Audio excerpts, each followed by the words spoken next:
Yo, brother, it's time for us to start talking the real, man. We've been sugarcoating too much. We've got to start calling everything out for what it is. Hey guys, well, I'm up in the mountains of Southern California, probably about an hour away from sunset. Gorgeous riding today, and probably about 4,000 feet up. You can see a little bit behind me the views. Not a cloud in the sky. I know I'm a broken record. But I'm here with my EXN and Clark pads. I thought I'd talk to you about these Clark pads for a little bit. I know I'm late to the game, to the Clark pads phenomenon. Of course, I have a lot of wheels, and I have most of them have pads on them already. And I had been wanting to get some Clark pads, and I knew that my EXN was going to be coming shortly, so this was a wheel that was going to be dedicated for my Clark pad experiment. These flies, nature. So these are I mean, Clark pads, they have a lot of product line, right, and a lot of different types of pads. And I think they're still making all the ones they've created. So don't quote me here, but I think these are the 3rd generation Clark pads. They're foam.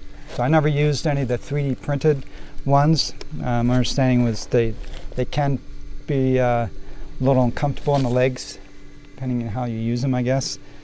But these are great foam. That's kind of a stiff foam, but it's foam. If you have Kingsong wheels, the foam that's on most of their wheels, this will seem very similar to you. And so far so good. They come with 3M double-sided, 3M tape on the back. So I just peeled that off and installed Velcro. Covered the entire back. I put the soft Velcro, the loops, I think, the soft stuff. I put that on the shell, and you can see I put a big patch here. Try to make it look fairly neat and symmetrical on both sides. I could trim this now that I think this is where I like the pads. So I could trim it, but I think I'll probably just leave it this way. You never know what you do with your wheels, so this provides a bit of flexibility. And if I loan the wheel to someone, they'd be able to shift the pads.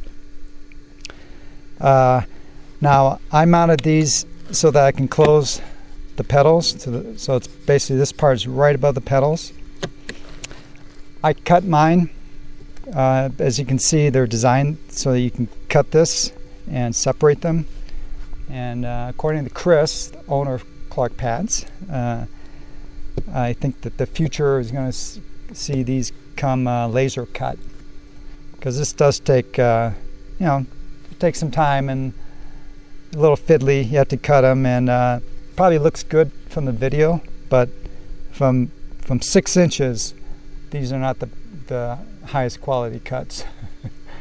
But from 6 feet away, they look beautiful. So I split them for myself, just to give me a little more comfort, because otherwise, if I had totally closed where I had this position, this bothered my heel a little bit.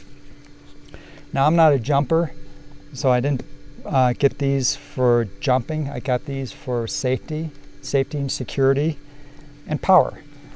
Now, the EXN is an incredibly powerful wheel, and I think it's going to be a rare situation where I'll need to lean into the pads here to get power to climb. But I definitely use leaning back into this. Definitely use that for braking. Fantastic. And the safety part is when I'm riding, my foot, there's a little gap here, but my foot is blocked. If I hit anything tough that wants to bounce me off the pedals, it's not going to happen, because my feet hit here. So I have a great sensation of being locked into the wheel, but not too locked in. I have unexpectedly got kicked off the wheel once to avoid a head-on collision with a bicyclist. and I was able to run off the wheel and let the wheel fall, no problem. So it's locked in, but not too locked in, just how I like it. And that's why I think these kind of pads are really important for safety, particularly if you have a powerful wheel. No matter how much you plan things, you can hit something that you don't expect. And if you're not locked into your wheel, people have literally gotten kicked off the wheels. Some of you might know I have 2 Shermans, and I have the red one was gifted to me by Andy, a rider who hit something he wasn't expecting. He did not have these kind of pads on. He literally got bumped off the wheel, flew off the back of the wheel, and the wheel crashed. If he had had these kind of pads on, I'm almost certain that would not have happened. So I've been using these for a couple weeks now. I think they're perfect for this wheel because I'm going to be using this wheel a lot on the street and a lot on the trails. I love this EXN on the trails. With the new Enduro tire, this thing takes anything, and the really high pedal clearance. And now with these the Clark pads, fantastic. So I don't think I have anything bad to say about these, and I think the future they're just going to be getting. I mean, Chris has been iterating these pads over and over. He's working on providing versions of these for all the wheels. So he's working hard to keep us satisfied, and good signs. So if you're looking for pads, check out Clark pads. All right, I'm going to relax here for a bit longer, and then head back down to some pavement and try and get home before it gets real dark. Talk to you later, guys.